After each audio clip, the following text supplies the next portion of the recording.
पास में अपनी बात कहने के लिए, तो उस वक्त मैंने 13-14 के अंदर उनकी मांग तो 60 लाख रुपए की थी सिर्फ, और मैंने उस वक्त 11 करोड़ रुपये मंजूर किए थे पूरे राजस्थान में, जिला स्तर पर, तहसील स्तर पर, किस प्रकार से लाइब्रेरी बने, किस प्रकार से एक कल्याण कोष की स्थापना भी मैंने करी थी 1 करोड़ रुपए की लागत से। 10 करोड़ रुपये लाइब्रेरी के दिए थे। इसी प्रकार जब जो भवन आज बन रहा है, उसी प्रकार का भवन जयपुर बना था जब अभी पवार साहब कह रहे थे, उस वक्त भी हम लोगों ने आगे बढ़ कर के चाहे वो भूमि का मामला हो, चाहे उनको 1 करोड़ रुपये देने की बात हो, हमने देने का प्रयास किया। और कोविड के अंदर 10 करोड़ रुपये दिए गए, 5 करोड़ आप लोगों ने उसमें से सहयोग कर भी दिया वकील समुदाय का, और 5 करोड़ रुपये भी हमने मंजूर कर दिए हैं। वो भी मैं समझता हूँ कि पहुँच गए होंगे, पहुँचने वाले होंगे। ये बात मैं इसलिए कह रहा हूँ कि जुडिशरी और सरकार का सहयोग तो होना आवश्यक है। नए कोर्ट खुलने की बात हो, सुविधा देने की बात हो, और ये पब्लिक इंटरेस्ट के अंदर भी है। अभी आपका जो एक्ट बना हुआ है उसके बारे में बात की गई। अभी महेंद्र सिंह जी मुझे बता रहे थे कि 87 में जो एक्ट बना वो सबसे अच्छा एक्ट है देश के अंदर वकील समुदाय के लिए। अभी हमने उसमें संशोधन किए, पर आप लोगों ने कुछ ऑब्जेक्शन किए, कुछ आपको लगा कि नहीं इसमें और गुंजाइश है वकीलों के इंटरेस्ट में संशोधन करने की, तो वापस हमने मंगा लिया राज्यपाल महोदय से। और मैं उम्मीद करता हूं कि अब जो अगला सेशन आएगा उसमें हम इस एक्ट को भी नए रूप में पास कर देंगे। इस प्रकार से इस मुबारक मौके पर एक तरफ मैं माफ़ी चाहूँगा कि मैं जुड़ नहीं पाया फिजिकली आपके वहाँ आकर के, मेरी मजबूरियाँ थी, कुछ व्यस्तताएँ थी। और बधाई आपको कि आपने शानदार भवन का निर्माण कर दिया।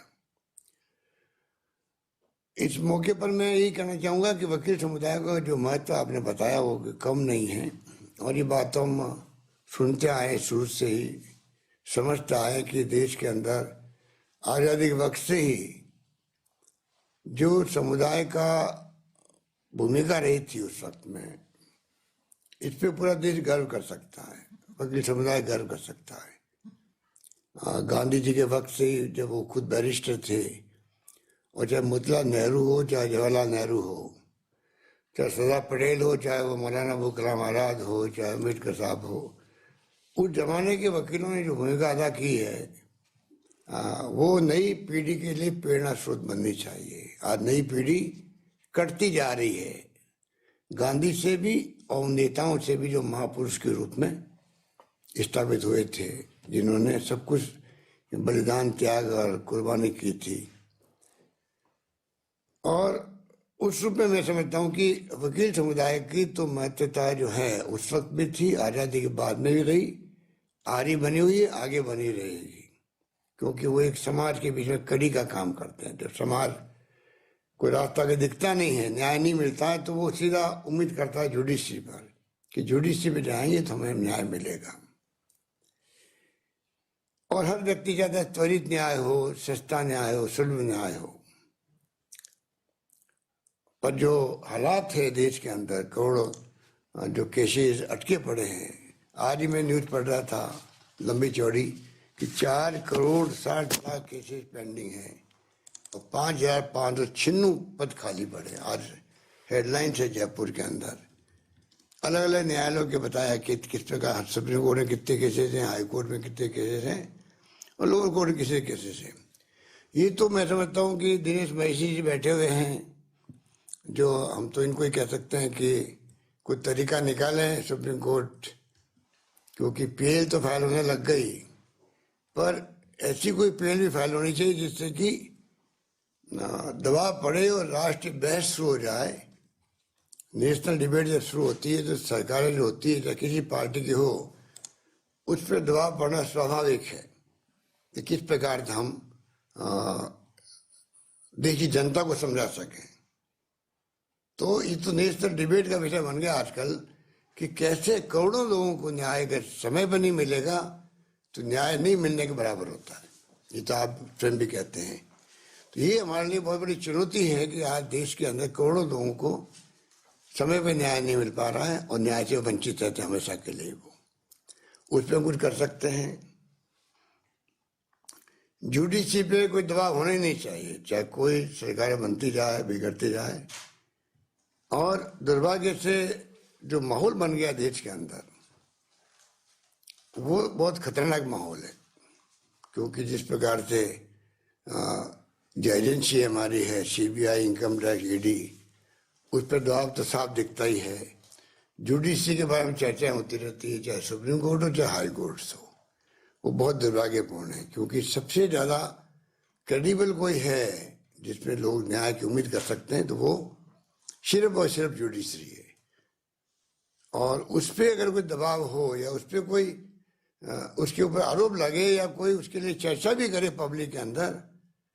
हम तो बचपन से देखते थे कि हाई कोर्ट के जजेस के बारे में भी इतना समाज में सम्मान होता था। कभी कोई वो चले जाते कोई शादी में है तो चर्चा होती थी पूरे शहर के अंदर कि जज साहब वहाँ शादी में गए हैं। इतना बड़ा उनका मतलब एक ऑरा बना हुआ था। आज ये ट्रांसफर पोस्टिंग होने लग गई जजेस की भी। ये नौबत ही क्यों आई है, ये सोचने की बात है। सीधे साहब बैठे हुए हैं, त्रिपुरा से पधारे हैं राजस्थान के अंदर बहुत कम समय के लिए। अगर ये हमारे 3 साल पहले आते तो ज़्यादा हमें लाभ मिलता। यहाँ के सीधे साहब को भेजा गया त्रिपुरा, उसकी जरूरत क्या पड़ी। ये तमाम बातें चर्चा में आती पब्लिक के अंदर, जो ना देश हित में, ना प्रदेश के हित में, ना समाज के हित के अंदर है। कि नौबत क्यों आई कि इस प्रकार से ट्रांसफर सीजे की हो उस रूप में, वो त्रिपुरा की जगह पर। तो ये जो हालात बने, ये चिंताजनक स्थिति है। उसको हम कैसे हल कर सकते हैं, उसमें मैं समझता हूँ कि सोचने की बात है। तमाम जुडिशरी और तमाम सरकारों को, चाहे वो केंद्र की हो, चाहे राज्यों की हो, चाहे जुडिशरी का हाई कोर्ट हो या सुप्रीम कोर्ट हो, आज सीजेआई रिटायरमेंट के बाद में मेंबर पार्लियामेंट बन रहे हैं। बताइए आप क्या हो रहा है देश के अंदर। गवर्नर बन रहे हैं, क्या जरूरत है। सीजेआई का ऑरा कितना बड़ा होता है देश दुनिया के लिए, और वो आज मेंबर पार्लियामेंट बन के क्या संदेश देना चाहते समाज को, वो बहुत बड़ी चिंता का विषय बना हुआ आज देश के लिए। इतनी चिंता लगी हुई कि पता नहीं देश किस दिशा में जाएगा, कैसे जाएगा, वो तो समझता हूँ कि वक्त बताएगा। पर मेरा मानना है कि हम सबको मिलके कैसे हम जुडिशरी की सैंक्टिटी की रक्षा कर सकें। कोई तरह का हस्तक्षेप नहीं हो, कोई सिफारिश नहीं चले जुडिशरी के अंदर, कोई सिफारिश करने हिम्मत नहीं करे, चाहे पॉलिटिशियन हो, चाहे वो इंडस्ट्रियलिस्ट हो, चाहे कोई व्यक्ति प्रभावशाली कितना ही हो, उसकी हिम्मत नहीं हो कि वो जुडिशरी में सिफारिश करने की कल्पना भी कर सके। पर आज वो बात नहीं है। आज तो माहौल जो बना हुआ है अजीब सा बना हुआ है, अजीब सा बना हुआ है।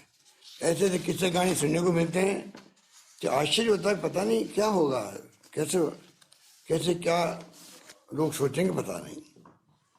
कानूनी दायरे में सब सम्मान माने जाते हैं और वही और रहना चाहिए। सबको न्याय पाने का समान अधिकार है और कानून से बड़ा कुछ नहीं होता है। इसीलिए कानून, चाहे वो कितने बड़ा व्यक्ति हो, कितना बड़ा राजनेता हो, सबके लिए संविधान ने सबको बराबर का अधिकार दिया है।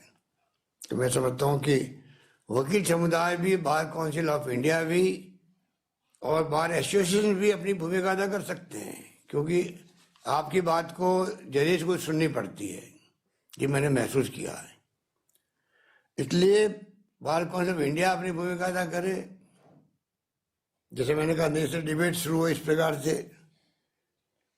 एसोसिएशन भी अपना काम कर सकती है। वकील समुदाय के इंटरेस्ट तो देखती है वो, परंतु साथ में वो कैसे हम लोग इसमें इम्प्रूवमेंट कर सकते हैं, उस दिशा में भी बहुत कुछ कर सकते हैं। इसलिए मैं तो इस मौके पर इतना कहना चाहूँगा कि मेरी रुचि में रही है। मैं खुद ही आपके समुदाय का ही एक लॉ करने के बाद रजिस्ट्रेशन करवाया था जोधपुर में, परंतु बाद में मैं एक्सीडेंटली आ गया राजनीति में और पीछे मुड़ के देखने का समय नहीं मिल रहा है। इसलिए लगातार मैं प्रदेशवासियों की और देश में जो कुछ मुझसे हो सका सेवा करने का मैंने जिंदगी में प्रयास किया है।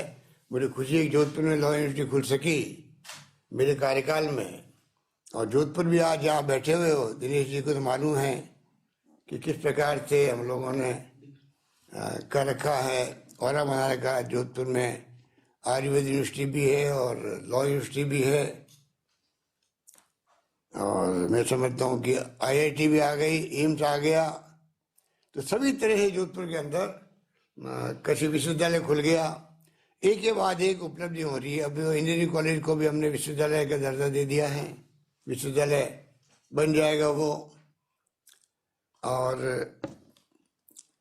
हाई टेक्नोलॉजी की यूनिवर्सिटी ला रहे हैं हम लोग, तो कोई कमी नहीं रखेंगे। पर आपकी भूमिका अपना आप में बहुत बड़ी भूमिका है, और मैं उम्मीद करता हूँ शानदार भवन बनने के बाद में एक नया कॉन्फिडेंस वकीलों में भी, हम सब में भी, जिसमें मैं भी शामिल हूँ जोधपुरवासी होने के नाते, हम सब में एक नया कॉन्फिडेंस पैदा हुआ है कि हाईकोर्ट शानदार बिल्डिंग, और जो आपने मांग करी है, महेंद्र सिंह जी मुझे कहते रहते हैं बार काउंसिल ऑफ इंडिया की भवन की बात है शायद, बार काउंसिल राजस्थान, वही इंडिया का मतलब राजस्थान के ब्रांच हो गई। उसके लिए भवन जो बनना है आपके हाईकोर्ट बिल्डिंग में, वो भी हम लोग बनाएंगे, ये मैं आपसे विश्वास दिलाता हूँ। और मैं चाहूँगा कि जो भी आपकी मांगे हों आप निसंकोच अधिकार समझ के मुझे बताते रहें, आपको निराश नहीं करेंगे, इतना मैं वादा कर सकता हूँ। बार काउंसिल के चेयरमैन साहब से भी, एडवोकेट एसोसिएशन के चेयरमैन साहब से भी, सभी समुदाय से यही बात कहता। मैं समझता हूँ कि आज मुझे खुशी हो रही है कि दिनेश महेश्वरी जी भी आए हैं जोधपुर में इस काम के लिए। मैं उनका भी हार्दिक स्वागत करता हूँ। कल मैं उनसे ट्राई कर रहा था बात करने के लिए, सॉरी फील करने के लिए, कि आज मैं फिजिकली प्रेजेंस नहीं हो पाऊँगा, मेरी बात नहीं हो पाई। पर मैं अभी इस मौके पर कहना चाहूँगा सीधे साहब को, सबको, कि मैं आ नहीं पाया, इस बात का मुझे दुख है, पर मेरी भावना आपके साथ में है। यही बात कहता हूँ मैं अपनी बात को, क्योंकि लंबा चौड़ा मैं समझता हूँ कि उपलब्धियाँ बहुत ज़्यादा है, और हम जो कुछ किया वो भी कोई कम नहीं है, और बार काउंसिल भी जो काम कर रही है वो भी मैंने देखा है अच्छा काम कर रही है। तो सब अपना अपना काम हम लोग कर रहे हैं, आप निश्चिंत रहें। और मैं समझता हूँ कि ये एक प्रोग्राम जो है आज का, ये एक मौका दे दिया, अवसर दे दिया दो बातें कहने का। वैसे मैं, आप जानते हो मेरी नेचर, जब मैं बोलता हूँ तो दिल से बोलता हूँ। जब हाईकोर्ट बिल्डिंग का उद्घाटन हुआ था तब हमारे राष्ट्रपति महोदय भी थे, सीजेआई साहब भी थे, सीजे राजस्थान भी थे, लॉ मिनिस्टर भी थे, राजस्थान हाईकोर्ट तमाम जजेस थे। तब भी मैंने काफ़ी बातें ऐसी कही थी जो शायद उस मौके पर कहना चाहिए कि नहीं कहना चाहिए, मुझे पता नहीं, पर मैंने कहा ये मौका कब आएगा जब राष्ट्रपति जी खुद मौजूद हो, सीजीआई हो, लॉ मिनिस्टर हो, सारे जजेस हो, और जो हालात हुई है देश के अंदर इलेक्ट्रल बॉन्ड को लेकर के भी, काले धन को लेके भी, और जो कुछ भी चल रहा है देश के अंदर, मैंने कहा ये मौका मेरे लिए बहुत उपयुक्त है। इसलिए मैंने कोई बात उस दिन छोड़ी नहीं थी, जो मुझे कहना था वो मैंने उस दिन कहा। शायद दिनेश महेश्वरी जी उस दिन मौजूद होंगे शायद, तो मैं समझता हूँ कि मेरी भावना आप सबको मालूम है। उस पर क्या कर सकते हैं हम लोग, सुप्रीम कोर्ट उसके लिए कैसे आगे आ सकता है। मैं समझता हूँ कि समय आ गया, क्योंकि बहुत खतरनाक स्थिति में हम पहुँच रहे हैं। लोग टेलीफोन पे बात करते चमकते हैं, फेस टाइम में बात करो, ये नौबत क्यों है देश के अंदर। इतना अविश्वास और जो असमझ व्यक्त करता सरकार के साथ में, वो देशद्रोही है। इस माहौल में आज हम लोग चल रहे हैं, बहुत खतरनाक माहौल है। उसकी चिंता मुझे लगी, इसलिए मैंने आपसे शेयर किया। धन्यवाद।